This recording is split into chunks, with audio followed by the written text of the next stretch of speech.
কিরে শ্যামল, তুই তো দেখি অনেকদিন পর গ্রামে ফিরলি। শহরের হাওয়া গায়ে মেখে তো অনেক বদলে গেছিস। তাই এবার কতদিনের ছুটি নিয়ে এলি, নাকি আবার সেই কদিন পরই পালিয়ে যাবি? আরে তুই থাম তো। বাড়িতে এখনো পাই রাখলাম না, তার আগেই যাওয়ার কথা জিজ্ঞেস করে বসলি। শহরের যান্ত্রিক জীবন থেকে একটু শান্তি খুঁজতেই তো এলাম। তুই কি আমাকে আজকে একটু শান্তিতে বাড়ি পর্যন্ত পৌঁছে দিবি না? মানে কি, হ্যাঁ, পৌঁছাতে দিবি না? হ্যাঁ, শান্তি? এই গ্রামে এখন শান্তিতে ভাত মেলে নাকি? তাছাড়া তুই তো এখন শহরের বাবু। কদিন আর এই গাদাগাদি গ্রাম সহ্য হবে? হ্যাঁ, তোর মা ললিতা তো সকাল থেকেই পথের দিকে তাকিয়ে আছে। মা তো মাই। আর তুই কি ভাবছিস শহরের মানুষ হলেই গ্রামের মাটি ভুলে যাওয়া যায়?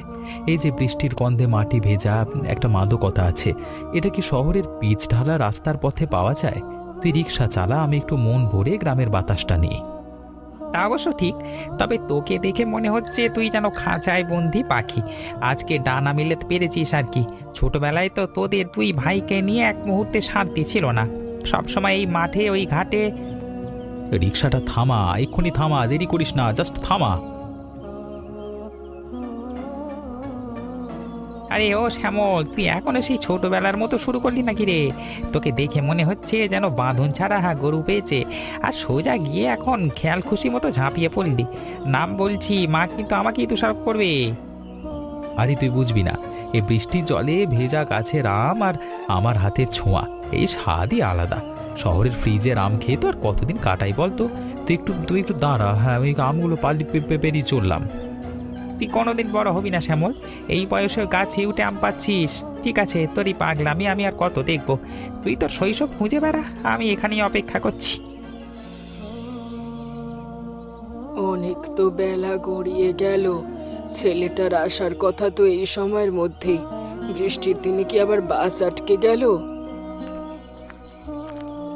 কি মাসিমা, কারোর জন্য অপেক্ষা করছেন নাকি? আর কে থাকবে ফুলি? আমার বড় ছেলে শ্যামলের আসার কথা।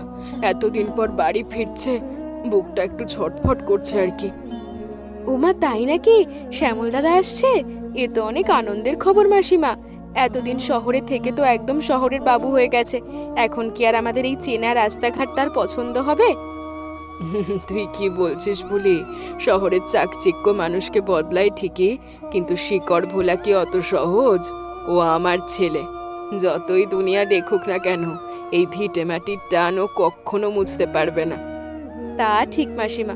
তবে আজকালকার ছেলেপেলেরা তো শহরের হাওয়া লাগলে গ্রামকে একটু আর চোখেই দেখে। যাকো, ফিরেছে, আজ আপনার ঘরে খুশির দিন। ও সব বাবু সাবু জানি না রে। আমার ছেলে আমার কাছে ফিরেছে, এই পরম শান্তি। বৃষ্টির দুপুরে মায়ের হাতের একটু গরম অন্ন, এর থেকে আর বড় আদর কি হতে পারে বলতো? সে তো বটেই। আপনার হাতের রান্না তো শ্যামল দাদার নিশ্চয়ই খুব মনে পড়ে। তা আজ কি বিশেষ কোনো রান্না বান্নার আয়োজন করেছেন? এই তো ওর পছন্দের কিছু খাবার রান্নার কথা ভাবছি। ছেলে আমার খুব খেতে ভালোবাসে, তবে ছোট ছেলের খাবার অনেক বিচার। তাহলে দেরি না করে রান্নাটা চাপিয়ে দিন। মাছ, মাংস, ডিম সব আয়োজন করুন। আপনার পেটুক ছেলে আসছে বলে কথা।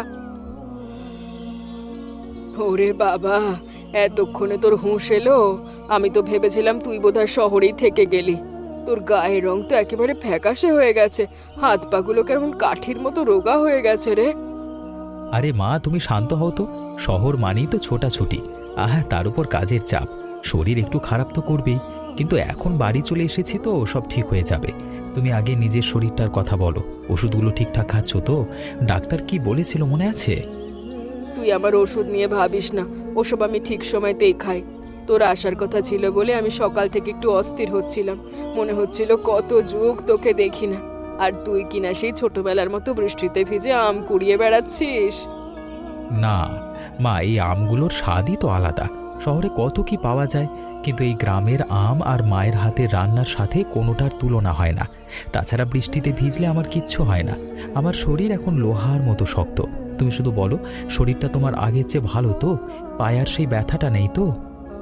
ব্যথা আছে, একটু আধটু তো থাকবে। বয়স তো কম হলো না।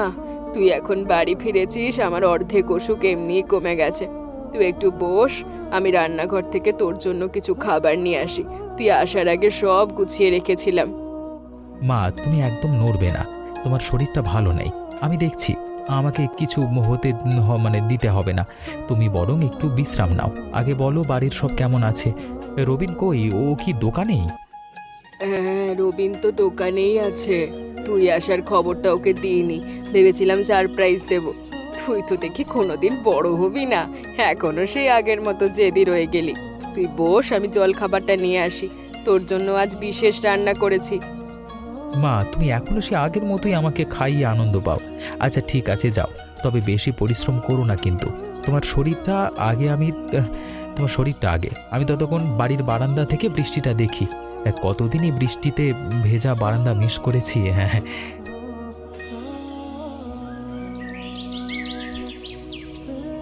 এই যে মোহিনী, বল কি নিবি? আজকে তো দোকান খোলবার পর থেকে খদ্দের তেমন নেই, তুই প্রথম গ্রাহক। দিন তো রবিন্দা, 1 কেজি আতপ চাল আর 1 কেজি মুগ ডাল। বাড়িতে মেহমান আসার কথা, তাই মা বললো ঝটপট নিয়ে আসতে। তা তুমি আজকে খুব মনমরা হয়ে আছো, দোকানে অন্য মানুষকে দেখছি কেন? আরে মন মরা থাকবো কেন? আসলে মনটা অন্য কোথাও পড়ে আছে। জানিস তো, আমার দাদা শ্যামল আজকে অনেক বছর পর শহর থেকে বাড়ি ফিরছে। মা সকাল থেকে ওর অপেক্ষায় পথ চেয়ে বসে আছে। ওমা, তাই নাকি? শ্যামল দাদা এসেছে? এ তো অনেকদিন বাদে। তা তুমি এখন দোকানে কাজ করছো কি করে? এখন তো তোমার বাড়িতে থাকার কথা, দাদার সাথে গল্প করার কথা। হ্যাঁ, কি করব বল, কাজটা তো আমার পেট চালায়। অন্যের দোকানে কাজ করি, মালিকের নিয়ম তো মানতে হয়। তবে মনটা বড্ড ছটফট করছে। এখন কাস্টমার নেই, চাল ডাল গুছিয়েই আমি সোজা বাড়িতে ছুটবো। আজকের দিনটা খুব আনন্দের, দাদাকে কতদিন দেখিনি। সত্যি আনন্দের দিন তো বটেই। কতদিন পর দেখা হবে তোমাদের। দাদা কি একদম বদলে গেছে? আরে না, দাদা আমার সেই ছোটবেলার দাদাই আছে।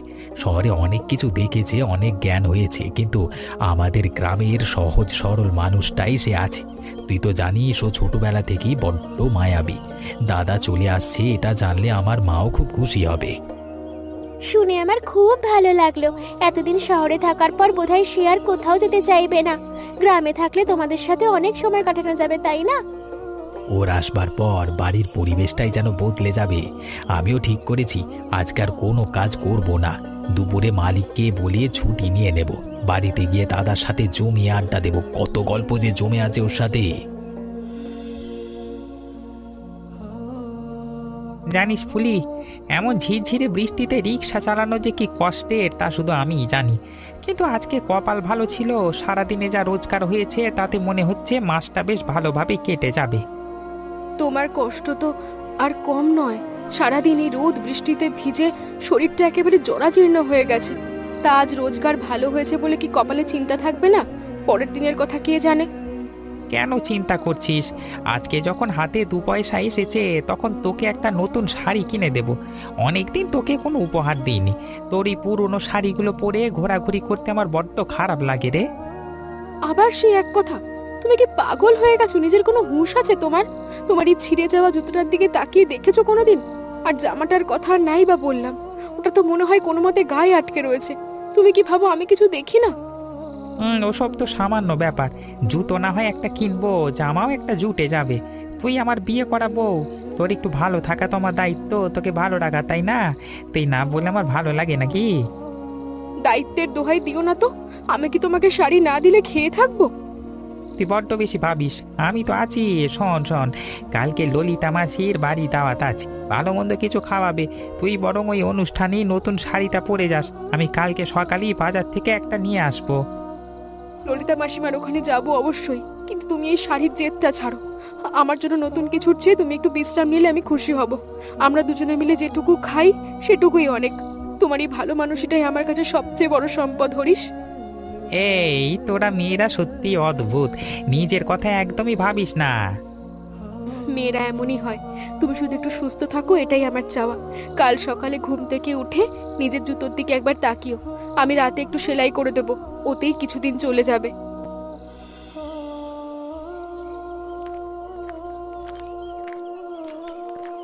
দাদা তুই এলি, আমি তো বিশ্বাসই করতে পারছি না। কতদিন তুই আসিস নি রে। মাঝে মাঝে কি একটু আসবার সময় পাস না? তোর কি খুব কষ্ট হয় শহরে? আরে রবিন, কাজ আর দায়িত্বের চাপে তো সময় কাটাই সময় করাই দেয়। শহরটা তো আর আমাদের গ্রামের মতো নয়। এখানে একটা মিনিটের জন্য হলেও সব কাজ ফেলে চলে আসা যায় না।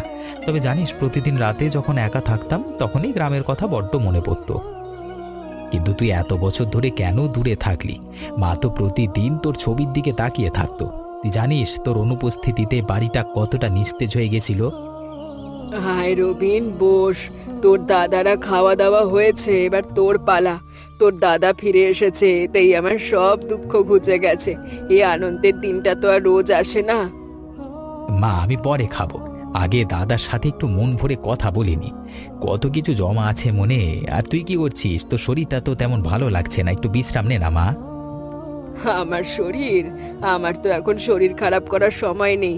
আমার বড় ছেলে বাড়ি এসেছে, এই খুশিতে আমার গায়ে তো জ্বর থাকার কথাই নয়।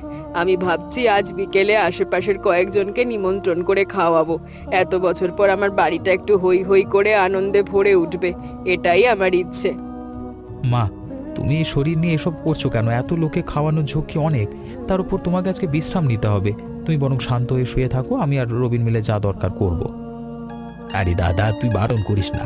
মা তো অনেকদিন পর মন খুলে হাসছে। তুই না থাকলে হয়তো মা এটা বলতো না। তুই এসেছিস বলি আজকে বাড়ির পরিবেশটাই বদলে গেছে। মা যা চাইছে তাই হোক না। না রবিন, আমি নিজের হাতেই রান্না করব। আমার হাতে রান্না খাওয়ার তৃপ্তি আলাদা। তোরা অনেক দিন পর একসাথে খাবি, এই আনন্দ আমি কিছুতেই বদলাতে চাই না। আজ আমাদের বাড়ির প্রতিটি কোণে উৎসবের আমেজ হবে। ঠিক আছে মা, তোমার ইচ্ছাই পূর্ণ হোক। কিন্তু দেখো, খুব বেশি পরিশ্রম করো না যেন। আমরা দুজনে তো আছি। দেখ রবিন, কত কিছুই বদলে গেছে কয়েক বছরে। নতুন রাস্তা হয়েছে, ওই দিকটায় কটা নতুন বাড়িও উঠেছে। আজকে তো তোর জন্য মালিককে বলি এসেছি, আজকে আমার ছুটি চাই। তুই এলি বলে মনটা খুব ভালো লাগছে। মনে হচ্ছে কতদিন পর যেন নিজের সত্তাটাকে খুঁজে পেলাম। পাগল একটা। আরে আমি তো আছি, এত উত্তেজিত হওয়ার কি আছে? তোর কাজ ফেলে আসা ঠিক হয়নি। আমি না হয় কয়েকদিন থাকবো, তখন না হয় আমরা সময় কাটাবো। তুই সেটা বুঝবি না দাদা। কাজ তো সারা জীবনই থাকবে, কিন্তু তোর মতো করে তুই এত বছর পর ফিরে এলি। এই মুহূর্তটা কি রোজ ফিরে আসবে? দেখ, সামনেই তো সেই পরিচিত মাচাটা যেখানে হরিশ কাকা বসে আছে। কিরে, তোরা দুই ভাই মিলে দেখি একদম ছোটবেলার মতো শুরু করেছিস। শহরের বাবু হয়েও গ্রামের বৃষ্টির মজা নিতে ভুলছিস না দেখছি। আরে কাকা, তুমি এখানে? এই বৃষ্টির মধ্যে মাচার নিচে আড্ডা জমছে দেখছি। শহরে তো এসব বৃষ্টি দেখাই যায় না, সবটাই কেবল ধোঁয়া আর কোলাহল। হরিশ কাকা, আজকে দাদাকে নিয়ে পুরো গ্রামটা ঘুরবো। কতদিনও এসব দেখেনি জানো তো। আমি তো দাদাকে বলিয়ে দিয়েছি আজকে আমার ডিউটি অফ। খুব ভালো করেছিস রবিন। আরে ভাইয়ের সাথে সময় কাটানো কি আর কম জরুরি? আরে আমার শ্যামল, তুইও একটু মন খুলে গ্রামটা ঘুরে দেখ। শহরের ইট কাঠ পাথরের জীবন ছেড়ে এই সবুজে চোখ জুড়িয়ে নে। তোদের এই খুনসুটি দেখে আমারও সেই ছোটবেলার কথা মনে পড়ে যাচ্ছে। ঠিকই বলেছ কাকা, এখানে এলে মনে হয় যেন সব ক্লান্তি মুছে গেল। গ্রামের এই নিরিবিলি জীবনটা যে কতখানি শান্তির, তা দূরে গেলেই টের পাওয়া যায়। দাদা তুই চল, আমরা এই পুকুর পাড়টা ঘুরে আসি। ওখান থেকে অস্তগামী সূর্যের দৃশ্যটা দারুণ লাগে, যদি মেঘের ফাঁক দিয়ে একটু আলো বের হয়।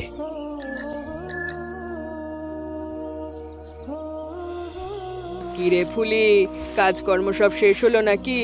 আকাশটা তো মেঘলা, আজ আবার বৃষ্টি নামবে মনে হয়।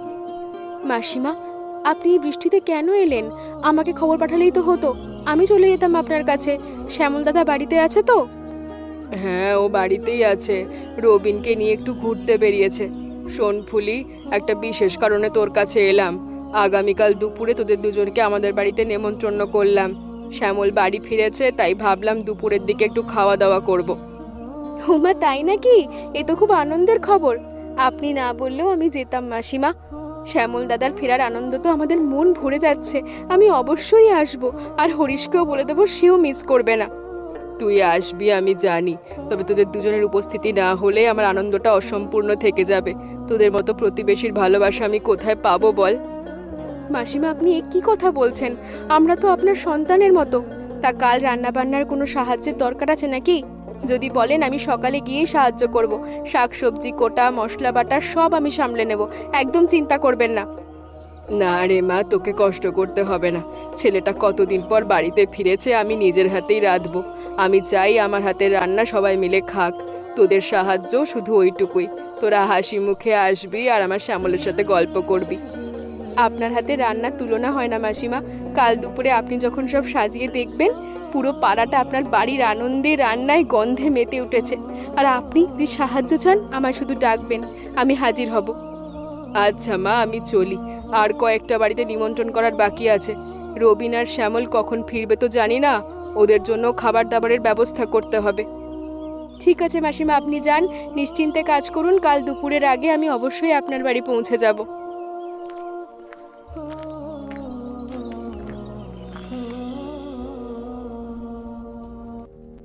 ওরে বাবা, মাথাটা এরকম ঘুরছে কেন? শরীরটা যেন কেমন একটা করছে। না, আজ এতগুলো মানুষ খাবে, কোনোভাবেই বিছানায় শুয়ে থাকবো না। মা, এই অবস্থা কি তোমার? রান্নার আঁচের সামনে দাঁড়িয়ে একদম কুঁকড়ে গেছো। তোমার কপাল তো দেখছি আগুনের মতো গরম। তুমি কি পাগল হয়ে গেলে? শরীর খারাপ নিয়ে এভাবে কেউ উনুনের সামনে দাঁড়ায়? আরে না না, কিছু হয়নি আমার।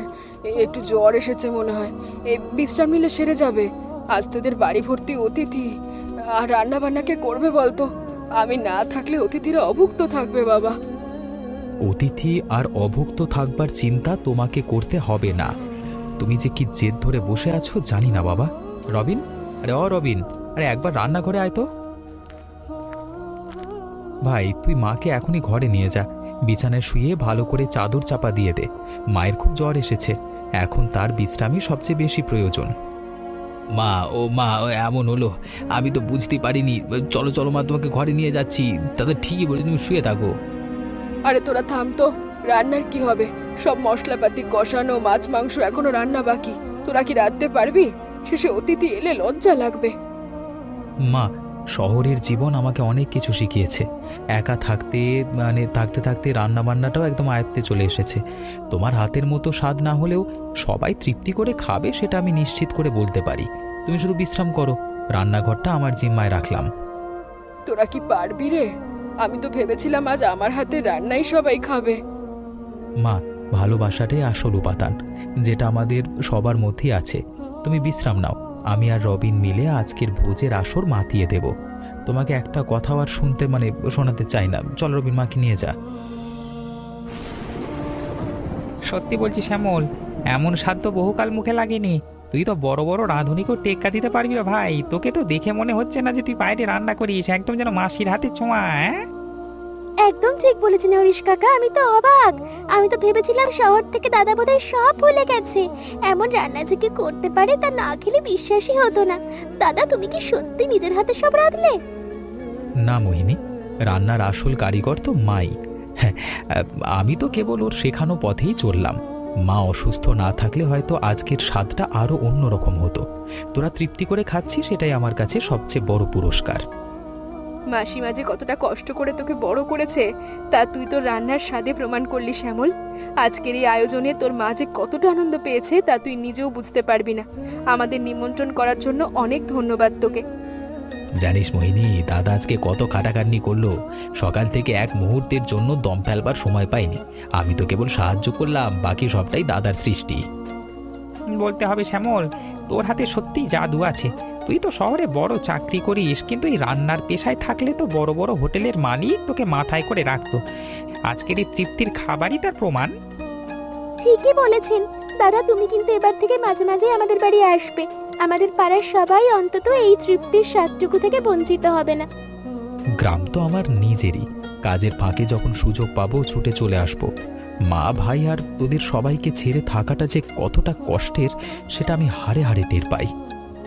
আজকের দিনটা আমার কাছে কোনো উৎসবের চেয়ে কম নয়। বহু বছর পর আমার বাড়ি আবার প্রাণ ফিরে পেল। দাদার হাতের রান্না আর তোদের সবার হাসি খুশি মুখ, এর চেয়ে বড় পাওয়া আমার কি হতে পারে?